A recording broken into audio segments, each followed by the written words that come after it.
Emily Riedel resurfaced with a discovery that stunned the entire mining world. A find valued at more than $90 million, a hidden trove of gold that experts believed was lost to history. What seemed like a standard dredging operation quickly transformed into something extraordinary. Beneath the shifting sands, Emily uncovered a deposit so rich and so unexpected that it immediately became one of the most remarkable discoveries ever made in the region. This was not just another lucky break. It was the result of relentless perseverance, harsh conditions, and the unwavering belief that the sea still hid treasures waiting to be found. This is the untold story of how a routine dive turned into a once-in-a-generation treasure strike, one that will forever be remembered in the chronicles of deep-sea mining. Subscribe now and hit the bell so you never miss stories from the edge of the world. Emily wasn't supposed to make another dive. The season had officially ended, the permits were about to run out, and heavy storms were closing in fast. The Iroica's pumps were barely holding pressure anymore, and the crew was eager to start winterizing the equipment before something failed. But Emily couldn't shake a nagging feeling. Something in the sonar data from the day before didn't sit right with her. At 80 feet down, the scan had shown a dense, solid echo. Nothing like the scattered readings of normal pay dirt. It looked too uniform, too clean, too intentional. When the sonar tech reviewed the image again, he dismissed it as probably bedrock. But Emily wasn't convinced. She checked the readings twice, then spoke the words that immediately split her team. "We're going back out." They pushed back. One final dive, with pumps overheating and the dredge frame warped from the last storm. But Emily had already marked the coordinates at Point Delta, a forgotten square on the far fringe of their claim. She programmed the navigation herself and told the deck crew to ready the suction lines for a single, careful pass. No one argued after that. They just got into their suits. By mid-afternoon, the tide window opened, and Emily slipped over the edge of the boat, disappearing into the cold, gray water.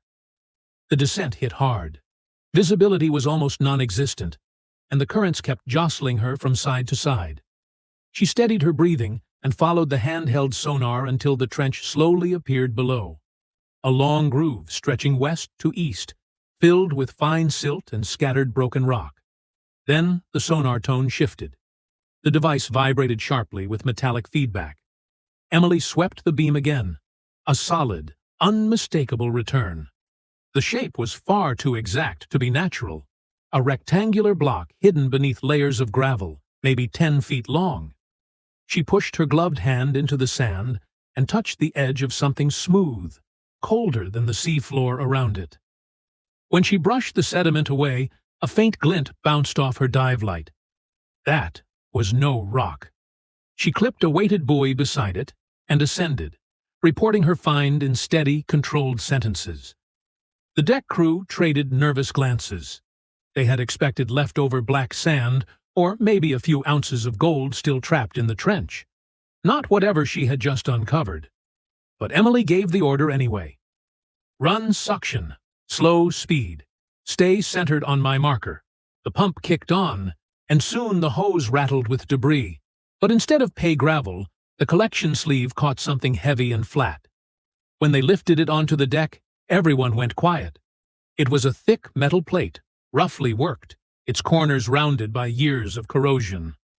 Emily knelt and inspected it. Shallow stamps and faded markings ran across the surface. Not modern, not mining equipment, but something officially embossed. She scraped off grime, uncovering a muted gold shine. Not bright yellow, but the aged tone of alloyed, refined bullion. Testing confirmed it. About 98% purity, the same alloy blend used in mid-19th century minting. Along one edge, barely visible, were worn Latin letters. The crew stared, Latin inscriptions on a gold plate buried under Nome's seafloor. Someone asked if it might be from a shipwreck, but Emily didn't respond. She was focused on the dredge detector's new readings. Another signal, then another, each a few feet apart. A clear pattern was forming, intentional, consistent, too structured to be random. She made her call. Keep the hose steady, strip the layer above it. No widening, no shifting the head. The crew followed her instructions, and with each pass, more defined edges appeared beneath the gravel until the outline of a huge structure emerged, wedged deep in the trench. The wood had turned black with age, but still held together, protected by cold silt and low oxygen. Iron bands clung to the sides like the ribs of some ancient machine. This wasn't driftwood or a modern crate. It had been built to survive, and had remained untouched for decades. Emily had the crane repositioned for the lift, though the sensors warned that the structure was far heavier than they'd expected. Handheld sonar scans showed dense stacks inside, layer on layer, perfectly aligned, the pattern unmistakably signaling one thing: bars. Not gold dust, not scattered nuggets. Bars. She didn't celebrate. She just said, "Bring it up slow." The winch strained as the crate broke free of the seafloor, silt swirling upward like dark smoke. Halfway to the surface, a corner splintered. Pressure and corrosion split the frame, and a dull metallic cascade hit the deck. Several fused gold bars, each brick-sized and stuck together by age and salt, tumbled out. The deckhand closest simply stared in disbelief. Emily picked one up, brushed away the silt, and tilted it toward the light. Stamped across the surface, half worn away, was a faint line of text. U.S. Army Transport, 1942. She froze. This wasn't mining gold. This wasn't local. This was government bullion, war-era issue. She set the bar down gently and called for a camera. Every bar had matching serial patterns, identical in size and markings. She logged every one before resetting the dredge systems and securing the entire site. Back in the cabin, she opened the military archives on her tablet and manually typed in the serial sequences. Within minutes, a match appeared. A 1942 wartime cargo manifest linked to Operation Cinder Vault, detailing classified freight. Federal gold reserves moved north during the war for transfer through Anchorage. But the ship carrying it, the Aurora's Hope, had disappeared without any trace. No confirmed wreck, no recovered debris, simply listed as lost at sea. The coordinates of its last known transmission lined up almost perfectly with the trench they'd been dredging. Point Delta. That meant Emily hadn't been working an old gold streak at all. She had been sitting directly on top of an unfound wartime transport. The implications came fast. Missing federal bullion, potential military ownership, and possibly international involvement if the shipment included shared wartime reserves. She didn't say any of it out loud. She only told the crew they'd continue at first light. Same location, same protocol. No one pushed back. The magnitude of what lay beneath them was beginning to sink in. By dawn, the water's surface had frozen over completely. They cut through the sheet of ice with heaters and lowered Emily back down with a reinforced tether and upgraded pressure monitors. This dive went deeper, tracking the trench's outer edge. The sonar lit up with metallic fragments scattered across nearly 40 meters of seafloor, an entire debris field. Twisted rods, shattered panels, and broken hull plating all pointed toward one unmistakable conclusion: a shipwreck. Emily braced herself against a rocky ledge and swept her dive light ahead. Bronze fittings glimmered beneath layers of sediment, marine-grade and unmistakably intentional, not random scrap or discarded gear. She moved closer, tracing the curve of a collapsed bulkhead crushed under decades of pressure. Deep inside a cavity where the hull had caved inward, she spotted containers wedged tightly together beneath twisted beams. Each one was rectangular, metal, and surprisingly intact, far too heavy to have shifted on its own. They were arranged in neat rows, barely disturbed despite the collapse around them. She tapped one with her tool, and the hollow metallic note reverberated through the water. Her pressure gauge jumped. The compartment still held trapped air, sealed since the day the ship went down. Emily pressed a locator beacon against the hull and locked in its frequency before taking one last sonar sweep. The wreck extended beyond her visible range, curving west along the trench.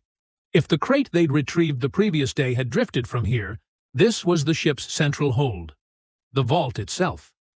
A small glint of gold flashed from a broken panel, confirming that the site held far more than she had uncovered. When she reached the surface, she offered only 4 words. "We found the ship." The crew stood motionless, the frozen inlet groaning under the wind. This wasn't just misplaced treasure. It was a sealed wartime vault, buried under decades of ice and silt, and they had only scratched the surface. At first light, Emily was back over the trench. Overnight, another sheet of ice had formed, but the dredge stayed anchored. She descended again, tethered directly above the forward section, carrying hydraulic cutters and reinforced oxygen lines. Her target was the sealed compartment under the fractured beam, the same zone that had spiked her pressure gauge the day before. Visibility was nearly zero as she set the cutter against the corroded metal. At the first burst from the blade, a surge of bubbles and silt shot upward, signaling that the vault's next layer was failing. The steel parted faster than she expected. When the seal finally cracked, a thin spray of fine gold dust burst outward, drifting like glitter through the water. The chamber wasn't empty at all. It was packed, layered, heavy, untouched since the 1940s. Emily eased herself inside and saw tidy, exact rows of rectangular ingots glowing faintly under her torch. Each bar was stamped with black lettering, Federal Reserve, San Francisco. She lifted one and turned it slowly. Even through thick gloves, the unmistakable weight told her everything. Pure bullion, refined and stamped before wartime shortages changed production. She logged every detail, the coordinates, the visuals, the readings. Her gauge estimated the compartment's contents at more than 3,000 pounds. The entire lower chamber was a sealed vault. As she reached deeper, the hull around her groaned under shifting pressure. Decades of corrosion had weakened the structure, and the sudden change in water flow from the opened seal was destabilizing the trench. Vibrations shuddered through the wall beside her. A section above creaked sharply. Then another panel collapsed inward with a violent metallic crack. Emily grabbed her tether line and signaled the surface team to pull immediately. The collapse raced after her in a rising cloud of silt and wreckage. When she finally broke through the surface, the crane hauled her onto the deck. Her gloves were streaked with gold dust. No one said a word. They only stared at the shimmering specks scattered across her suit. The dredge deck was now nearly half covered in recovered gold bars from the earlier lifts. Some still stuck together in fused clusters, others astonishingly clean. Each one weighed around 40 pounds, and every marking across the hull matched perfectly. Testing began immediately. The onboard spectrometer recorded purity levels above 99%, far higher than anything ever pulled from a Nome claim. The alloy showed wartime stabilizers, tiny trace elements used to protect gold from oxidizing during long ocean transport. Whoever packed these bars had prepared them to survive virtually anything. Emily logged the readings herself, tagging each sample with its matching serial pattern. The sequences followed the same order as the crate they'd recovered earlier, proving that every bar came from the same unified shipment. While most of the load was pure bullion, a smaller sealed box retrieved from inside the compartment held something different. Rings, insignias, medallions. The velvet-lined cases had disintegrated long ago, scattering the contents but leaving them remarkably intact. Each piece carried dual symbols, the eagle of the United States on one side and the double-headed crest of pre-Soviet Russia on the other. These weren't standard wartime medals. They were symbols of partnership. Diplomatic tokens, perhaps, exchanged during the early cooperation between the nations before relations collapsed. Emily realized she hadn't just uncovered a missing shipment of gold. She had stumbled onto a lost diplomatic consignment, part of an unrecorded gold exchange intended to stabilize international reserves before the end of the war. She documented everything carefully, knowing that what she had found carried weight far beyond any typical discovery. That night, the storm drove sheets of ice into the inlet, but they held their position. At dawn, before Emily could even prep for another dive, a radio message cut through the static. A Coast Guard aircraft inbound, requesting coordinates and recovery details. Hours later, a cutter appeared on the horizon, closing in fast. The crew exchanged uneasy looks. None of them had made any report. Someone else clearly had. By the time the vessel pulled alongside the Heroica, uniformed officers were already drawing up manifests. They boarded with unmistakable authority, citing maritime salvage laws and federal security protocols. Their tone made it clear there would be no debate. They demanded immediate custody of the recovered cargo for verification. Emily handed over her logs, but their attention stayed fixed on the gold. Row after row of gleaming ingots spread across the deck. They sealed each bar into marked containers, photographing every serial number and checking them against something none of the crew were allowed to see. A helicopter landed next, carrying 2 plainclothesmen with no Coast Guard insignia. They spoke quietly with the commanding officer, then instructed the team to crate the gold under restricted classification. Within hours, the entire haul, bars, artifacts, even sediment samples, was packed up and taken away. When Emily requested documentation, she was told the case involved national security protocols and would be handled in Washington. Each member of the Heroica was questioned individually on deck. They were ordered to maintain silence while officials determined salvage rights and ownership. Equipment logs were copied, and the dredge's black box data was taken. Attempts to contact Nome Harbor for offload clearance were blocked, and the recovery zone at Point Delta was immediately declared restricted. By evening, the cutter was gone, carrying every ounce of recovered gold with it. Only faint dust on Emily's gloves and marks on the deck hinted at what had been there. No paperwork confirmed the seizure, and maritime records showed nothing. Emily's private note that night was brief. "The vault is still down there. They didn't take it all." Within days, signs of continued activity reached her through back channels. Divers in Nome reported seeing military submersibles returning to the trench at night, following the very coordinates Emily had marked. Fishermen described floodlights sweeping across the frozen inlet, and engines humming far from any public dock. Rumors spread quickly, persistent enough that a former colleague, still freelancing on sonar projects, managed to send Emily encrypted updates. Even as official channels denied any operations, the evidence showed that authorities were nowhere near done with Point Delta, and the trench that had already yielded $90 million in gold was far from fully explored. A few days later, her contact sent encrypted data files containing new sonar scans of the trench. Emily analyzed the grids immediately. Beneath the main wreck, the scans revealed multiple anomalies. 3 distinct metallic pockets appeared in a diagonal formation, buried deeper than the original crate and the collapsed hull she'd entered earlier. Each pocket was isolated, sealed in sediment, and showed density readings consistent with gold. One scan stood out. A layered signature identical to the density pattern of Federal Reserve bullion, suggesting intact ingots still in place. The others resembled structural remnants, probably parts of the ship or its cargo containers.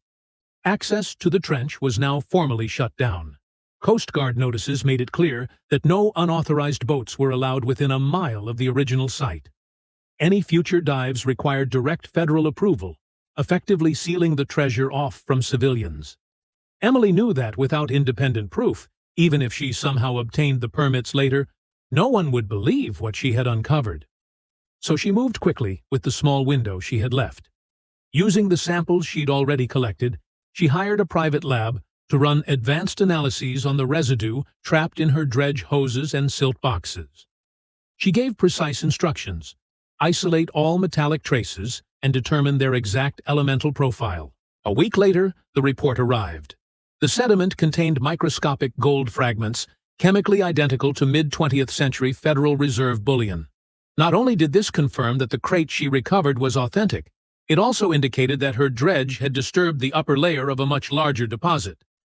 The lab found another clue: tiny bronze particles consistent with old ship fittings, likely from hull plates or reinforced cargo containers buried deeper in the trench. When Emily compared the lab results with her previous sonar data, the conclusion was unavoidable. Less than half of the original shipment had been removed before the authorities stepped in.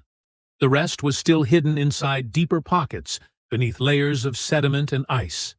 The metallic signatures hinted at intact ingots sealed inside their original cases, untouched since the 1940s. By Emily's estimate, the remaining haul could easily weigh several thousand pounds if someone had the ability to reach it. Even though she could no longer approach the primary site, Emily kept working. She used old nautical charts, her previous dredge records, and the newest sonar files to generate fresh coordinates along the trench and the nearby depressions. The resulting pattern suggested that the main hold had broken apart as the ship settled, scattering portions of the cargo across a predictable arc. She believed the federal recovery only scraped the surface, literally. The deeper chambers remained untouched, protected by thick ice and decades of compacted sediment. New reports from local divers trickled in over the following weeks. Some said sonar echoes revealed hollow sections shaped too precisely to be natural. Others claimed faint metallic glints under the ice could be detected with low-frequency scanners. Though unverified, these accounts sharpened Emily's focus. She couldn't dive anymore, but she could continue tracking anomalies from a distance, building an increasingly accurate map of the trench for a future operation.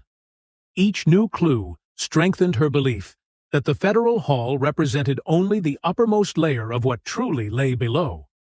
Emily recorded everything: differences between her recovered samples, the official reports, and the newest sonar anomalies. She highlighted the clear correlations between sediment composition, gold purity, and structural remnants from the wreck. Every layer of silt, every metallic fragment, added another piece to the story that federal authorities had either missed or omitted. Her data suggested a multi-ton shipment still entombed beneath the ice shelf, recoverable only with the right equipment and timing. Though Point Delta was now classified as a hazardous zone, Emily kept a separate set of logs detailing alternate coordinates around the restricted area. These were charted with military-grade accuracy: precise latitude and longitude markers, depth ranges, sediment density predictions. She stored the files privately and updated them regularly, knowing that someday the full truth of what lay beneath could be confirmed. And despite the federal intervention, her records pointed to a startling possibility.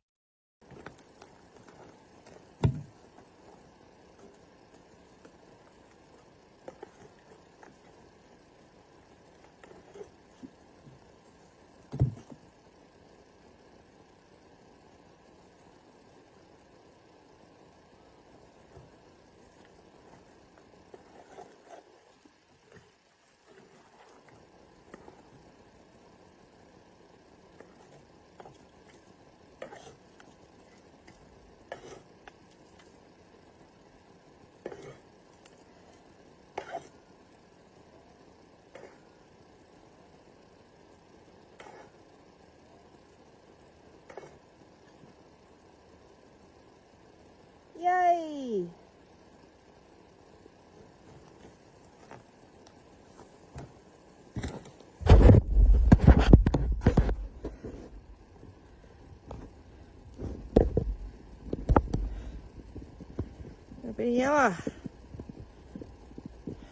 Yay!